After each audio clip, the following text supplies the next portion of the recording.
Okay, good morning, everybody. I really would love to be with you today, but unfortunately cannot come. So it's a great pleasure to be here with you through this screen. So we will talk to you about Wildebeest Kuil and Erongo Massif and the different surveys that we made there at different scales. Does it work?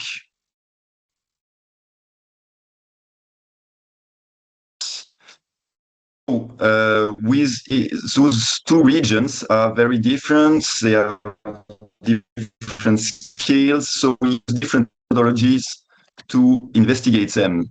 So we cannot investigate a region the same way when it's a large area scale of an area, or if it's at a site scale. So the two examples we will use today are Wildebeest Kuil, a site that is very close to Kimberley, and the second one is the Erongo Massif, which is in Namibia, north of Windhoek, not far away from the Brandberg. And we implemented different digital tools to survey those regions, those sites. That is a drone to take aerial pictures. We use GPS, of course, to record the rock art locations. And we use also GIS to record all this stuff. We also took a lot of pictures that were enhanced directly on the field or afterwards for during post-recording step. So talking about the Erongo region, it's a huge area which is of volcanic origin, and there have been quite a lot of surveys in this region, but as it is really large, it's approximately 1,300 square kilometers. Not all of the areas have been surveyed.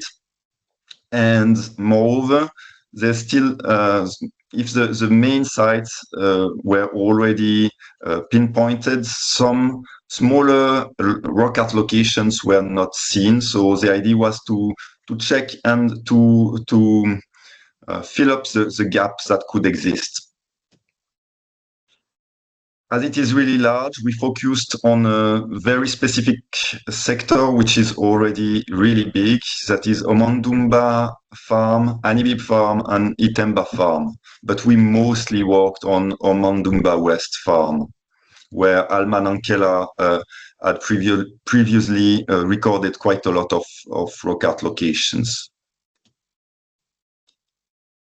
So there we had not a lot of time, and the idea was to be really efficient on the field with a very small team. And so we conducted systematic pedestrian survey with GPS tracking. That was really important to us. So here the blue, red, and green lines are the paths that we took. So it was really important to record where we went, because when you see only an area with a square or a surface area that was surveyed, you never know where people actually went. And they could have missed some things. So when you use a tracking device of your GPS, it helps to know where you went and to see the gaps. And then the rock art locations were recorded. Most of them were already known, but we also found quite a lot of new rock art locations. We talk about rock art locations instead of rock art sites, because the definition of a site, as you say, and as you've talked about, is subject to discussion. Location could be a boulder that is isolated from other boulders. And the main thing is that we conducted a systematic photography of the rock art panels, rock art surfaces, and only very basic information were recorded. The idea is that we need to find again the site afterward and to know what is inside. And we used a minimal number of categories to describe the sites, because we know that when someone comes with a study, he has his own subject, his own point of interest, and you cannot anticipate what will be his or her interest. So for any researchers that will come after you, the main thing is to have access to the location of the site, a precise location, and to the content of the site, that are the pictures with a scale. So as I said, here the idea was to be efficient on the field. All the measurements and determinations are made afterward. That needs pictures with a scale. We use minimal categorization, because someone will see a figure as being a kind of antelope, and another one will see another antelope. So it's subject to discussion sometimes. So it's better to give that part to the people that will come with their own questions. And we used user-friendly digital tools that help us to go fast, quickly. Wildebeest Kuil is another example. Here, it was an intra-site survey, meaning that we could get more in depth and more precisely inside the site and inside the rock art location and categorization. So here we started with them and auto photography that were obtained with a drone. 2 campaigns of drones were conducted, and the pixel size is about 2 centimeters. So here you have the whole site of Wildebeest Kuil. We can see the fences that surround it here with the paths. There are different paths and tracks. The site is here. And if we go closer, we see that the definition of the autophotography is high enough so that we can see the shape of the different rocks. We cannot see the rock art itself, but we can see the rocks, meaning that we can pinpoint the different engravings that could be on them.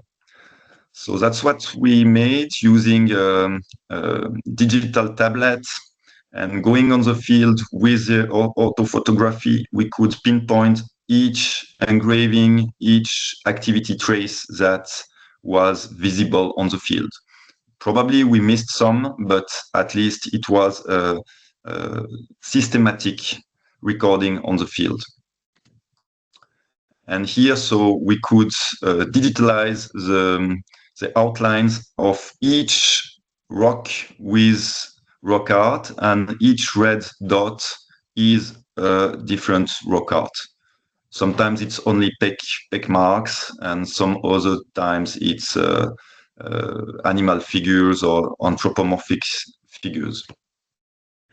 We recorded 787 engravings, and with quite a lot of figures and activity traces. There are more activity traces than figures. And yes, some writings, also initials and dates, that are also very interesting. We recorded metadata for each rock art, at least 1 geotagged picture per rock art. That was put inside a GIS. We used an inventory number, but this could come afterwards. It's not necessary to have it as long as you have the location of the rock art. And basic informations. Here we went a little bit further inside categorization with discrimination between figures, activity traces, writing, and the different themes, but we stayed in very broad categories. Same for techniques. What we noticed in terms of scientific result is that all types of rock art or rock or activity traces were on hilltops. The same distribution was noticed for every type of engraving. We had not an area with animal figures and an area with Peking, for example. And we noticed a spatial correlation exclusion with specific geological formations. If we look at the map now, we see that the rock art here is in green, and the orange areas are one specific type of rock. So it seems that there is a correlation between two of them, but it's at the same time, it's hard to know what is really important here, because this type of rock geological formation is on top of the hill. We also recorded other archaeological remains, and here is an example, a more precise examples. Those are the stone structures. Here we have on the picture a circle. It's not always easy to see it on the field, depending on the vegetation and on the season. Here we were in Kimberley during the winter, so it was easier. And here we made an inventory and typology of those stone structures with Laurent Bruxelles, with a geomorphologist. So we numbered 48 stone structures and clearings, because in some areas the stones were removed, and we could see that in the landscape. We don't know why it was done, but still we have some ideas, but still we noticed it and we mapped it along with the rock art. Well, we distinguished 10 morphotypes of stone structures with long walls, stone clearings, and rings, and so on. But there is no obvious relationship between stone structures and rock art. No relationships in terms of chronology or spatial relationship. In some cases, with some morphotypes, we can see that rocks with engravings were reused inside the walls. With the other types, it's more difficult to say that the rock art came before or after the structure. So the conclusions of those two experiments are different, many types of conclusions. What is really needed is to coordinate efforts between different teams and volunteers when we come to very large regions. We saw it with a previous presentation too, and it's the same with the Erongo Massif, for example, where there is still a lot of work to be done. Another point is the importance of recording associated remains like the stone structures, which are sometimes easy to see and sometimes not that obvious in the landscape, but they could be important once we go to the interpretation of the rock art, or they could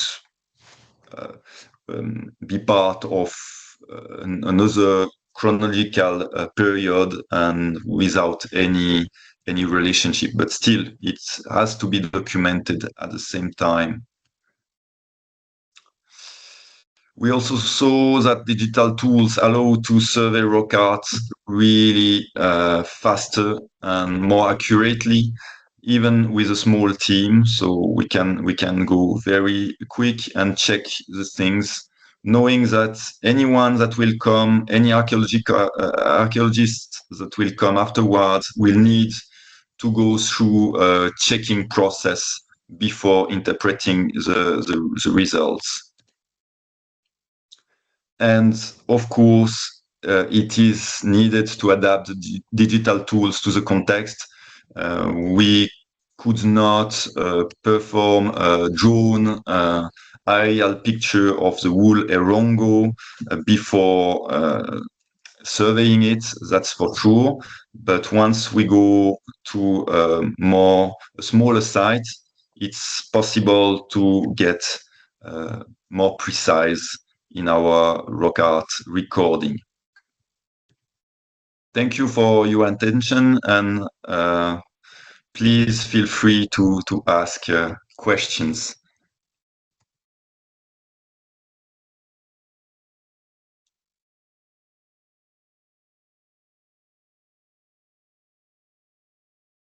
Thanks.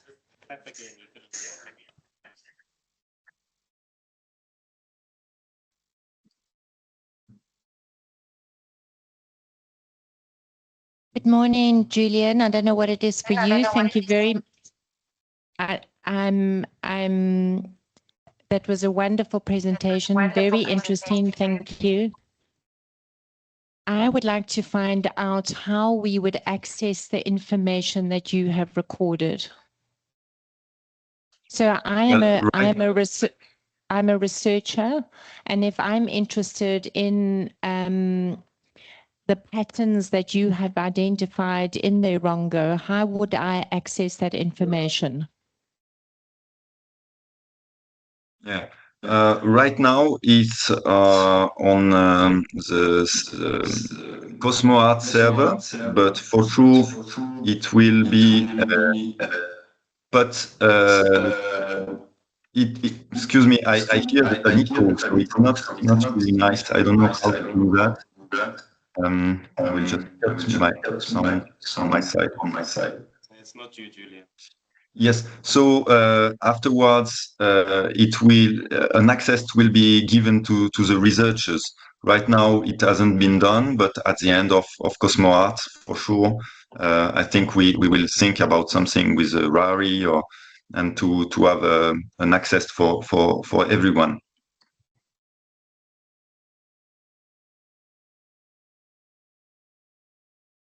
Next question. All right. Thanks for the great presentation.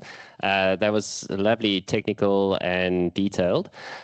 So one of the things that came to mind is while I was in Kenya with Louise Leakey, she was running the Zooniverse project for fossils. So they used drones to survey a massive area in Turkana, and they uploaded all the imagery to Zooniverse, and people in Japan on the way to work on the train would be classifying fossils through a guided process. So there were moderators and people helping to say, what is it? What does a fossil look like? What are the types of fossils they find in that area?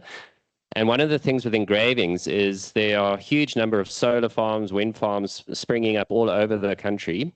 And it would be great to have a huge project of surveying massive areas with potential engravings, and then to find ways using AI and people through something like Zooniverse to identify the engravings at scale. Because once you've got the technology to do it, it suits that technology. Rock paintings are much harder to do because of the overhangs using drones. So would you be keen on collaborating on something like that, where we survey the entire Northern Cape, upload it to a public server, and people from, can then access that information? They wouldn't get the coordinates of each engraving, of course, but they would be helping to classify that information and then get programmers to help us batch classify that information so that, we separate boulders without engravings versus those with. Well, that would be really great, definitely. I've never tried to use AI to classify engravings from IRL pictures. Is that your idea? I understood you well. Thank you for your presentation. My question was regarding the correlation you mentioned between the rock art and the rock type. So my research focused a lot on rock-hewn structures, and there you often find there's quite a strong relationship. If the rock is quite soft, there tends to constructions. So maybe, I don't know, I just wanted you to say a little bit more about the stone structures, as well as the correlation that you mentioned. Is it related perhaps to this, to the size of the engravings or how the stone was used? I'd really be interested to hear more about that. Thank you. I will go back to the presentation very quickly. So on the slide that I showed you,